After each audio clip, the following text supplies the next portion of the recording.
segi ekonomi yang pasti ya, ikan itu kita optimalkan. Jadi kita punya potensi, saya contohkan yang berdasarkan kajian Komnas Tiskan yang sudah dilakukan di tahun 2017. Ini sedang kita lakukan lagi perbaikan atau data-data baru. Anggaplah kita contoh misalkan di tahun 2017. Tahun 2017 itu potensi yang kita miliki di Arafura di 118 kira-kira itu 1,8 juta ton per tahun. Artinya apa? Kalau jumlah ikan yang ada di Arafura itu kita tangkap 1,8 juta ton per tahun, berdasarkan teori maka sepanjang masa ikan yang ada di Arafura itu akan lestari. Artinya yang penting tidak melebihi kuota itu. Ini berdasarkan teori. Ya. Nah oleh karenanya berdasarkan data yang ada, produksi di sana itu kira-kira sekitar 300.000 ton. Artinya apa? Lebih dari 1 juta ton itu tidak dimanfaatkan oleh kita. Nah, kemana ikannya? Ya mati, ya dia pergi ke tempat lain, ya dan sebagainya. Sehingga inilah yang akan kita gunakan untuk melakukan penangkapan terukur dari segi ekonomi. Bayangkan saja Mbak, kalau dari 400.000 ton itu meningkat ke 2 juta ton, berarti kira-kira sekitar 1,5 juta ton. 1,5 juta ton kalikan. Rata-rata nggak usah mahal-mahal deh kalau ikan di sana itu, anggaplah rata-rata itu 25.000. 25.000 kali 1,5 sudah berapa? Berapa triliun itu akan masuk. Nah PNBP juga nanti akan ditarik dari sana. Nah inilah yang dimaksud dengan segi ekonomi.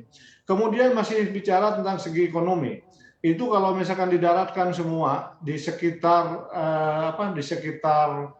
Arafura, yaitu ada kalau tidak salah ada 3 provinsi di situ, ada Papua, Papua Barat dan Maluku.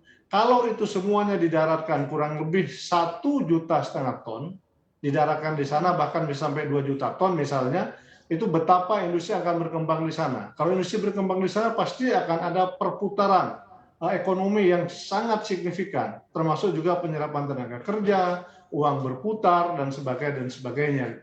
Nah, kemudian dari segi lingkungan, kalau kita bicara tentang penangkapan terukur ini tentu kita akan berkaca kepada berapa potensi yang dimiliki.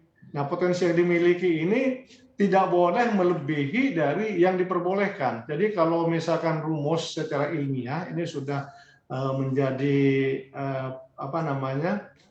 konsumsi umum atau menjadi kesepakatan bahwa jumlah tangkapan yang diperbolehkan itu 80% dari potensi yang ada di laut tersebut.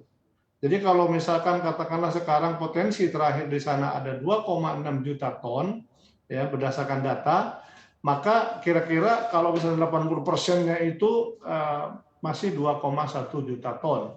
Ini yang bisa digunakan. Nah, kalau misalkan kita gunakan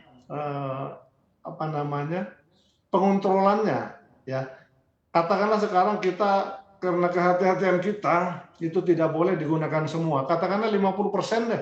50% 1 juta ton yang akan kita gunakan. Nah 1 juta ton ini kalau diambil setiap tahun itu akan lestari. Ini adalah akan menjaga lingkungan.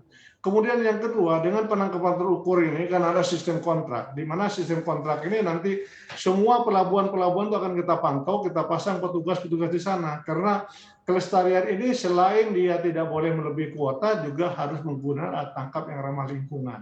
Nah ini juga bisa dievaluasi nanti dari hasil tangkapan. Apakah jumlah ikan ataupun jenis ikan yang ditangkap sesuai tidak dengan alat yang digunakan. Ini bisa kita lakukan sebenarnya.